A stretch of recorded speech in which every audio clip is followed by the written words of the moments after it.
예, 귀한 찬양이었습니다. 감사합니다. 제가 제일 좋아하는 찬양곡인데 너무너무 감사하고 또 우리 곡이 까다로운 것 같은데 우리 성가대가 잘 감당해 주셔서 제 마음이 너무너무 흡족해요. 우리 훌륭한 성가대 주신 하나님께 영광의 박수 감사합니다.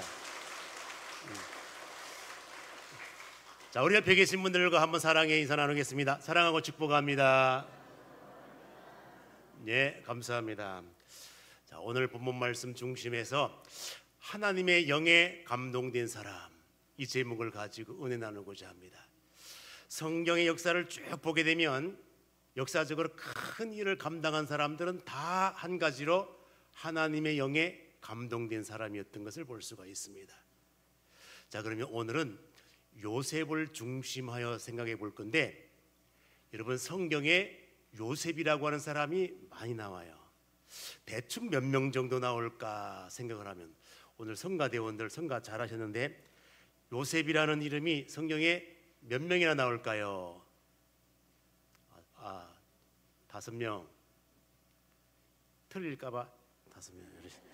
이거 5명이. 자, 또 우리 1분단 성가대원 몇 명? 정확히 몰라요 다. 예?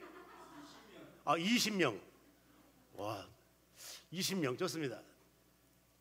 그럼 성가대 말고 다른 팀들 몇 명 정도 나올까요? 자, 몇 명? 15명? 자, 총 몇 명이 나오는가 하면 12명이 나와요. 생각보다 많지요? 자, 그런데 이 12명의 사람들이 다 이렇게 어떤 행적에 대하여 설명하여 나온 사람들이 있는가 하면 그렇지 않고 족보상에 그냥 누구의 아들, 후손 이렇게 나온 사람까지 다 포함해 가지고 12명이 나와요. 그런데 조금이라도 우리가 알만한 사람들, 행적이 있는 사람들 7명을 제가 뽑았어요. 그런데 보면 첫 번째는 야곱의 아들 요셉, 다 알잖아요. 두 번째는 마리아의 남편 요셉. 세 번째는 그 시편에 보게 되면 이 쥐자로 부름을 받았던 아삽이라고 하는 사람이 있는데 그의 아들 요셉도 함께 음악 사역, 찬양 사역을 돕는 일을 했어요. 또 뿐만 아니라 예수님의 동생 중에 요셉이라고 하는 동생이 있었던 거예요. 또 누가 있는가 하면 아리마대 요셉이라는 사람이 예수님의 시체를 가져다가 장사 지냈던 부자, 또 의원, 이 아리마대 사람 요셉, 그렇습니다. 그 다음에 또 어떤 요셉이 있는가 하면 가룟 유다가 죽잖아요. 죽었기 때문에 12사도를 채울 사람이 필요해서 선정을 하였는데 두 사람이 선정된 거예요.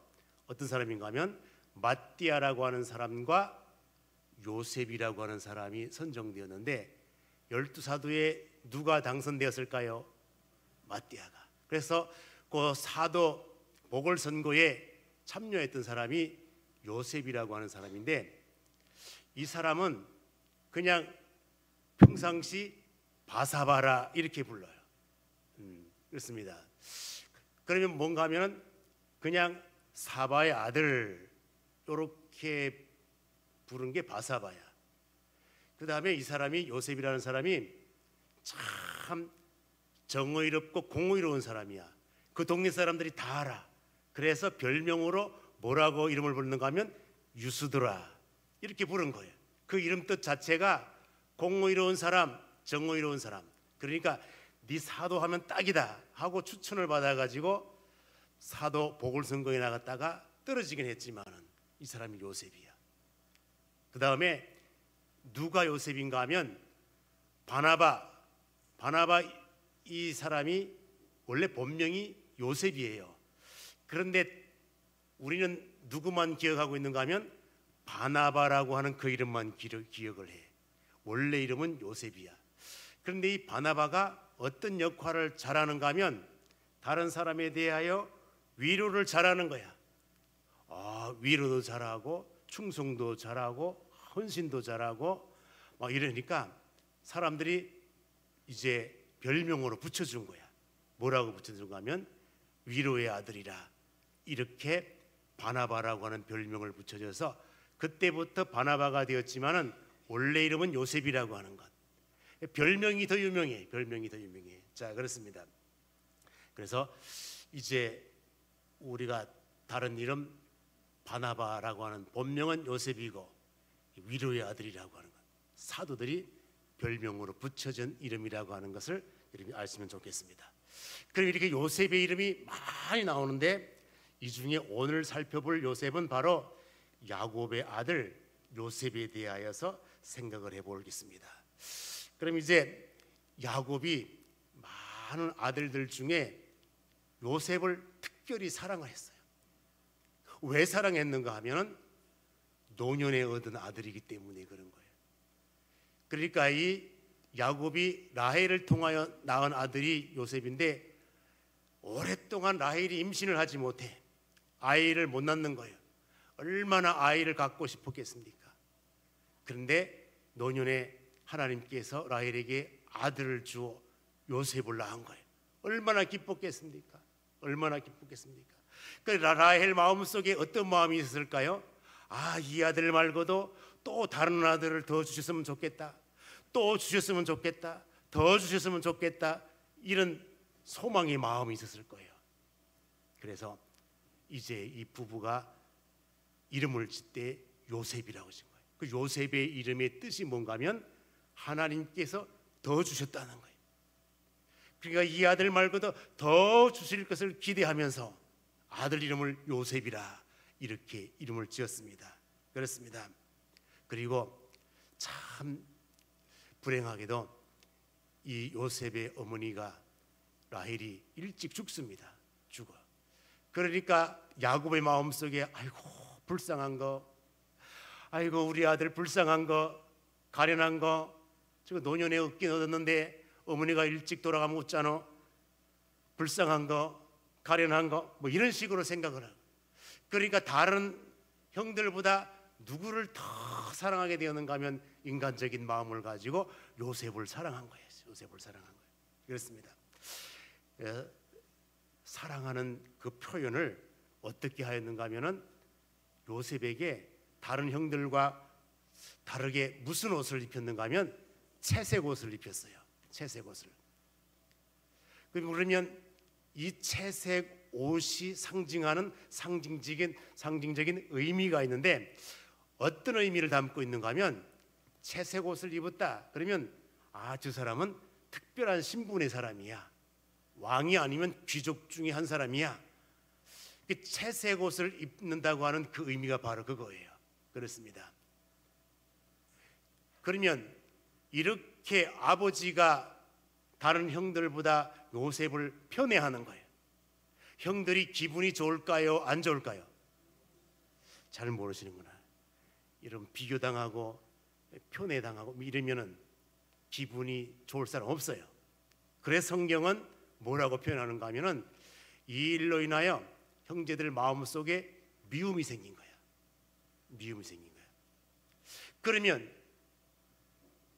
미움의 정도를 지나면 더욱더 미워하겠지. 더욱더 미움의 상태가 지나가면 어떤 마음이 생길까요? 죽이고 싶은 마음이 생기겠지. 바로 그거야.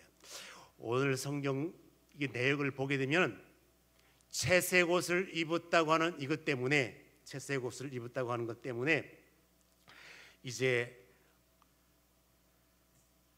이 형들이 요셉을 미워하게 되고, 또 뿐만 아니라 미워하는 것을 지나서 더욱 미워하게 되고 죽일 마음까지 가게 되고 이런 것들을 볼 수가 있습니다. 자, 그러면 이제 형들이 요셉을 미워하는 이유를 한번 볼까요? 이유를 보는데 성경 창세기 37장 4절 가서 보겠습니다. 창세기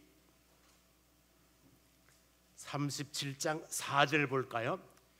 단계적으로 표현한 이 단어의 모습을 보면 쉽게 이해갑니다. 자, 37장 4절 한번 볼까요? 읽습니다. 시작. 그의 형들이 아버지가 형들보다 그를 더 사랑함을 보고 그를 미워하여 그에게 편안하게 말할 수 없었더라. 그렇습니다. 형들보다 이 편애하는 것을 보고 그를 어떻게 하여 미워하여. 미움. 그 미움의 정도가 어떻게 되는가 하면은 한번 볼까요? 8절 말씀 보겠습니다. 8절 37장 8절. 자, 시작. 그의 형들이 그에게 이르되 내가 참으로 우리의 왕이 되겠느냐 참으로 우리를 다스리게 되겠느냐 하고 그의 꿈과 그의 말로 말미암아 그를 더욱 미워하더니. 그렇습니다. 미움의 단계가 더욱 미워하는 모습으로 발전해 갑니다. 그 왜 더욱 미워하게 되었는가 하면 요셉이 꿈을 꾸는데 자기 곡식단 앞으로 모든 형제들 곡식단이 다 이렇게 머리를 숙이고 이런 모습으로 경배하는 모습으로 있는 거예요. 이제 그렇습니다. 세상에 그러면 자기는 왕이고 모든 형제들은 다 이게 신하들이야. 그 자기 곡식단 앞에 절하고 경배하고 이런 것들을 보니까 네가 왕이가 지금 내 꿈대로 하게 되면 네가 왕이라는 건데 이게 있을 수 있는 일이고 그래서 더욱 미워한다는 거예요. 요것까지만도 괜찮은데 또 꿈을 꾸는데 무슨 꿈을 꾸는가 하면 해와 달과 11별이 자기 앞에 엎드려 절하고 경배하고 이런 꿈을 이야기하니 세상에 이러다가 보니까 이들 마음속에 형들 마음속에 미움의 정도를 지나서 더욱 미워하다가 결국에는 죽일 마음까지 생기게 된 거예요. 자, 그러면 37장 18절 가서 볼까요? 37장 18절 다 같이 한번 읽어보겠습니다. 시작. 요셉이 그들에게 가까이 오기 전에 그들이 요셉을 멀리서 보고 죽이기를 꾀하여. 그렇습니다. 죽이기를 꾀하여 죽이고자 하는 마음이 생긴 거예요. 그렇습니다. 여러분, 우발적인 행동으로 죽이는 건 어떤 질병이 있어가지고 그렇게 하는 건 이해가 가요. 왜? 질병이기 때문에 우발적 행동으로 죽였다. 그건 이해가 가요. 그런데 정상적인 사람이 우발적으로 죽였다? 그거 아니에요. 오랜 시간을 두고 죽일 마음을 가졌다 죽인 거지. 그렇습니다. 이 형들이 질병이 있는 게 아니잖아요. 그런데 이제 죽일 마음을 가지고 있는 거예요. 요셉이 온다, 죽이자, 이렇게 결정을 하는 거예요. 그런데 이 죽이려고 하는 마음을 되돌리는 사람이 있습니다. 그 사람이 누군가 하면 유다라고 하는 형이 있는데 이 형이 뭐라고 하는가 하면 이 아이를 죽여가지고 우리에게 무슨 유익이 있겠노? 유익이 있겠노? 일단은 살리고 보자. 그래서 이 유다가 제안한 이 제안 때문에 죽이려고 하는 상황에서 그냥 상인들에게 파는 모습으로 결정을 해. 그러니까 어쨌든지 유다 마음속에는 살리고 봐야 되겠다 이런 마음이 있는 거예요. 이 마음이 예수님 마음이에요. 그래서 지나간 역사를 쭉 보게 되면은 유다 지파를 통하여 왕권이 이어지고 그 다윗 왕권을 통하여 계속 이어다가 예수님은 어느 지파 소속으로 탄생을 하는가 하면 유다 지파 소속 다윗의 자손으로 이 땅에 태어나는 것을 볼 수가 있습니다. 이 맥을 그렇게 이어가요. 자, 그래서 결국에는 이 사람들이 요셉을 애굽 상인에게 팔려가서 요셉은 이제 외로운 삶을 살게 됩니다. 그래서 애굽으로 팔려간 요셉의 삶은 디아스포라 삶이라 이렇게 표현해요. 디아스포라 삶. 이 디아스포라라고 하는 의미는 어떤 의미를 담고 있는가 하면 이스라엘 백성들이 본국에 살지 못하고 다 여러 지역에 흩어져 사는 사람들을 디아스포라라고 그래요. 디아스포라.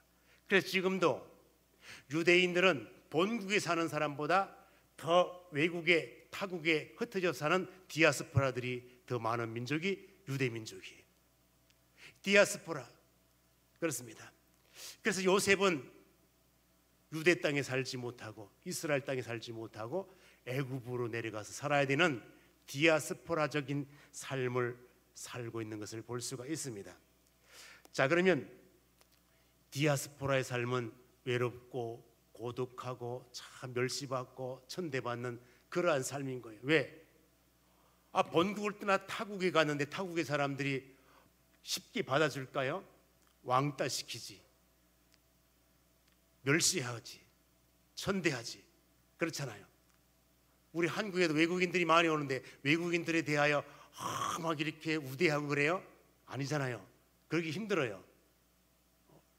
때로는 멸시하고 우습게 여기고 막 그렇게 하잖아요. 자, 그렇습니다. 그렇지만은 하나님께서 요셉과 함께함으로, 하나님께서 요셉에게 은총을 베풀므로 말미암아, 은혜를 베풀므로 말미암아 그러한 삶 가운데서도 형통한 길들이 열려요.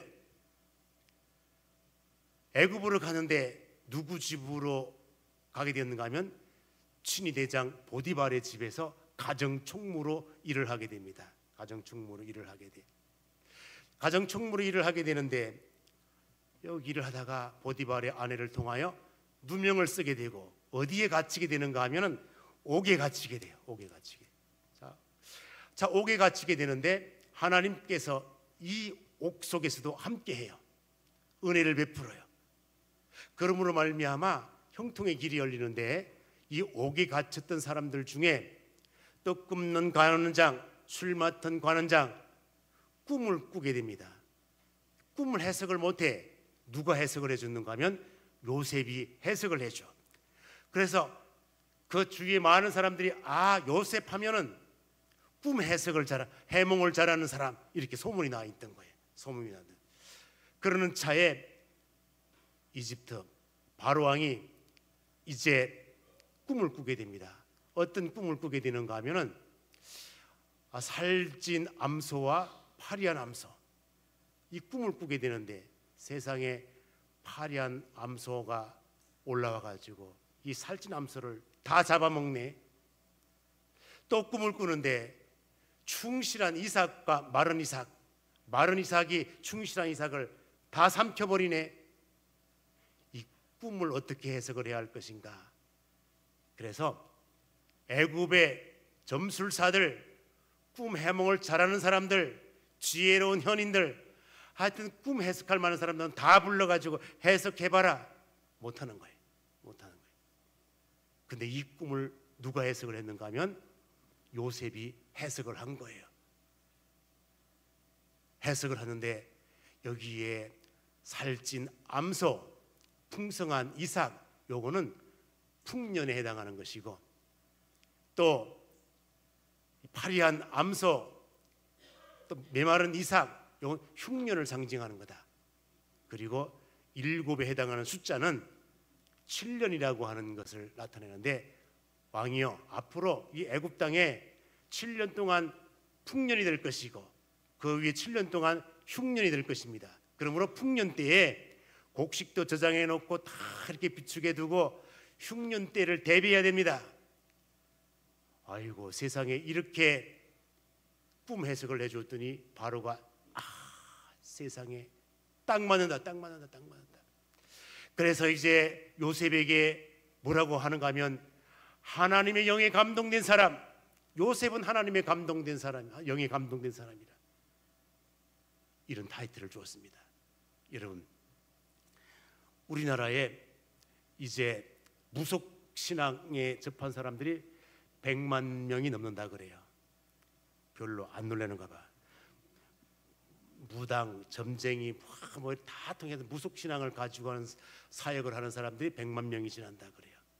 그래서 이번에 이제 윤석열 대통령 사건, 또 이재명 대통령 사건, 이걸 다 통틀어서 유튜브에 무속인들이 다 나와가지고 탄핵이 될 겁니까? 안 될 겁니까?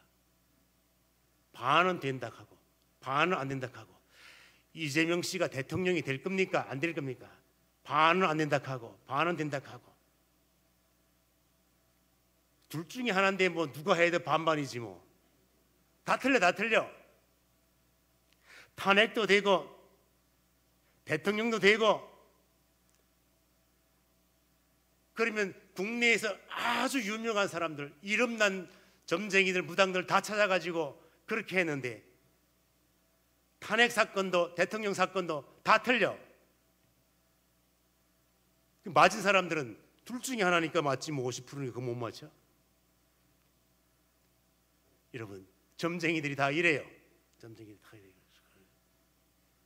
그래서 그런 이야기도 하잖아요. 다 점 보러 가게 되면 점쟁이들, 무당들은 다 반말해.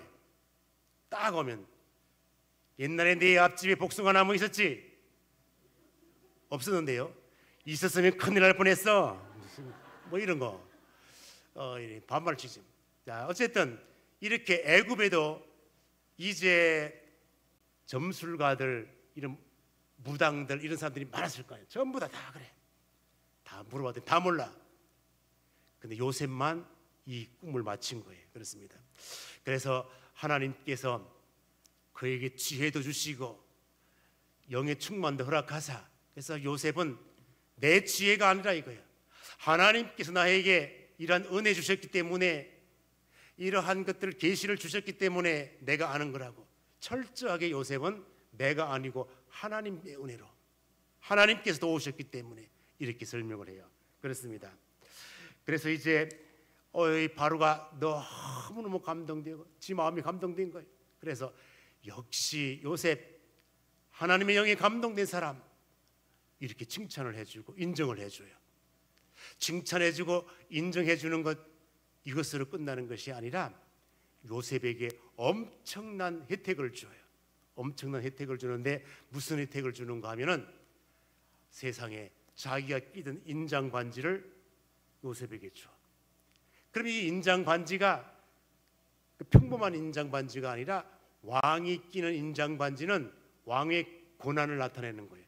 이 인장 반지는 모든 결제 서류에 확인을 나타내는 확인 도장이에요. 결제 도장이에요.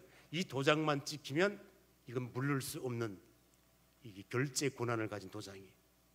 그래 모든 나라의 대수사를 불문하고 다 이 인장 반지만 찍히면 다 통과되는 거예요. 그 엄청난 효력을 발생하는 인장 반지를 준 거예요. 그렇습니다.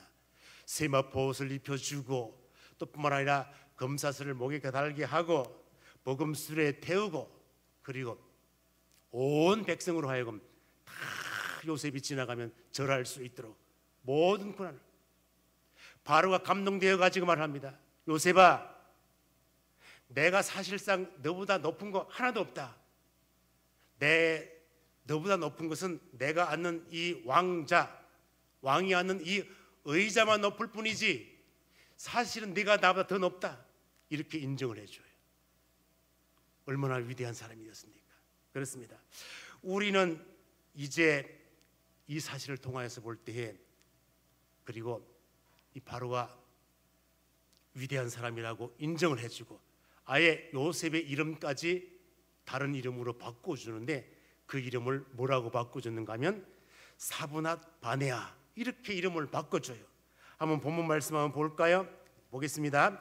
45절 한번 읽어보겠습니다. 45절 다 같이 시작. 그가 요셉의 이름을 사브낫 바네아라 하고 또 온의 제사장 보디베라의 딸 아스낫을 그에게 주어 아내로 삼게 하니라. 요셉이 나가 애굽 온 땅을 순찰하니라. 그렇습니다.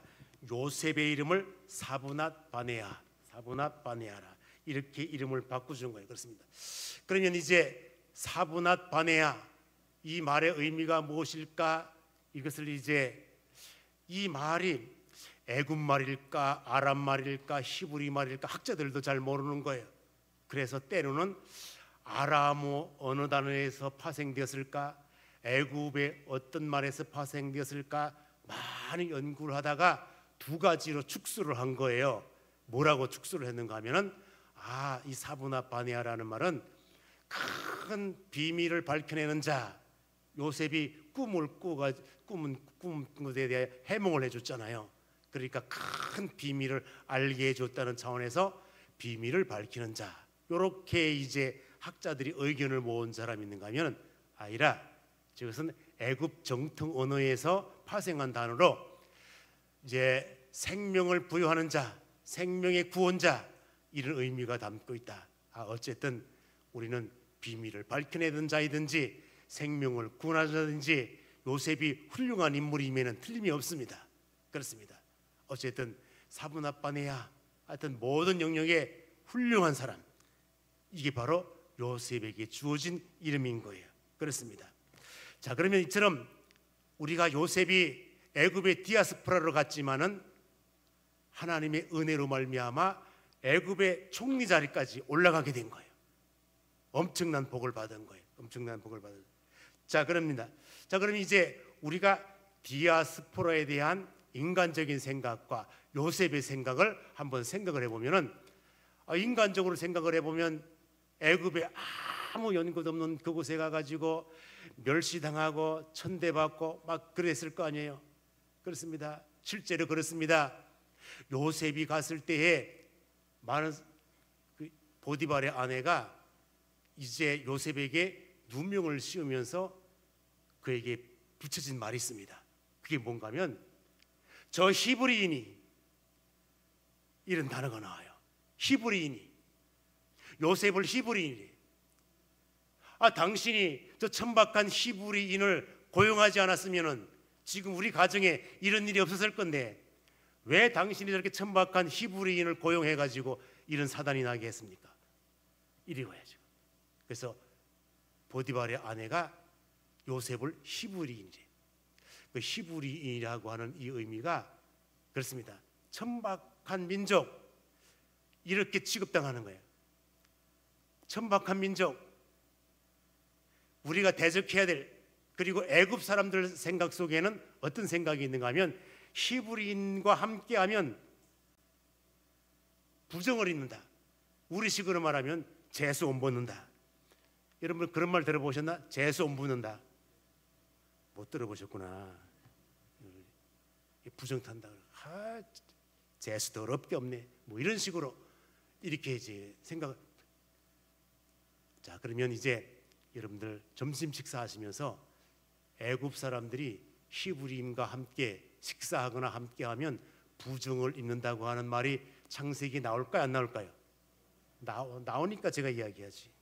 그러니까 여기 커피 마시면서 또 오늘 수박 준비된다고 하니까 수박도 드시면서 한번 성경을 한번 잘 찾아보시고 어디에 나오는지 한번 찾아보는 거예요. 지금 찾지 마시고. 자, 그렇습니다. 이처럼 인간적으로 생각해 보면 그거야. 디아스포라적인 삶이 그거구나. 그런데 요셉은 생각의 전환, 다르게 생각을 하는 거예요. 절대 그렇게 생각하지 않습니다. 어떻게 생각을 하는가 하면 하나님의 원대한 계획이 계셨구나. 하나님께서 나를 이 애굽으로 보내셨을 때는 이스라엘의 구원을 위하여 이게 보면은 생명의 씨앗으로 나를 이렇게 뿌렸구나. 그러므로 말미암아 나로 말미암아 백성들을 구원하기 위하여 먼저 나를 보냈구나. 이렇게 생각을 한 거예요. 자, 그렇게 한번 볼까요? 창세기 45장 5절 말씀 가서 보겠습니다. 창세기 45장 5절에 가서 그 형들과 만났을 때에 형들이 근심하고 참 이렇게 막 할 때 절대 근심하지 말라고, 나 당신들 미워하지 않고 하나님 원망하지도 않고, 왜? 하나님께서 나를 미리 다 알고 그렇게 보내셨다는 걸 내가 알기 때문에. 디아스포라적인 비참한 삶이 아니라 하나님의 은혜로 보호받은 삶이었다. 구원을 위한 하나님의 계획에 대하여 설명을 합니다. 자, 45장 5절 다 같이 한번 읽어볼까요? 읽습니다. 시작. 당신들이 나를 이곳에 팔았다고 해서 근심하지 마소서, 한탄하지 마소서. 나는 이미 생명을 구원하시려고 나를 당신들보다 먼저 보내셨나이다. 그렇습니다. 형들이 미워해가지고 나를 팔아먹고 그런 거 생각하지 말고, 디아스포라적인 비참함 이런 거 생각하지 말고, 하나님께서 원대한 계획을 가지고 구원을 위하여 나를 미리 보내셨다. 요셉은 생각을 해도 아름답게 귀한 인물이에요. 그렇습니다. 자, 그러면 우리는 요셉 사건에 대하여서 생각을 해볼 때에 우리는 요셉처럼 때로 억울하게 누명을 쓸 수도 있고요, 미움받을 수도 있어요. 그렇습니다. 원하지 않은 디아스포라적인 삶에 처할 수도 있어요. 그런데 무엇을 기억을 해야 되는가 하면, 하나님께서 요셉에게 이렇게 은혜를 베푸셨고, 요셉은 하나님의 감동을 입고 그 감동으로 인하여 큰 일을 감당하게 하고 보호를 받고 이스라엘 구원 역사의 주역이 되었던 것을 볼 수가 있습니다. 여러분들도 앞으로 살아가는 날 동안에 세상이 험난하다 할지라도 하나님의 감동을 입어 큰 일을 감당할 수 있는 믿음의 종들 다 될 수 있기를 주님의 이름으로 축원드립니다. 기도하겠습니다. 하나님, 말씀 받게 하심 감사합니다. 이 말씀이 내 삶의 기준이 되게 하여 주시옵소서. 세상은 험악하지만은 하나님의 은혜를 입고 감동을 받으면 큰 일을 감당하게 되는 줄로 믿습니다. 우리도 요셉과 같은 그러한 능력자가 될 수 있게 하여 주시옵소서. 예수님의 이름으로 기도 올리옵나이다. 아멘.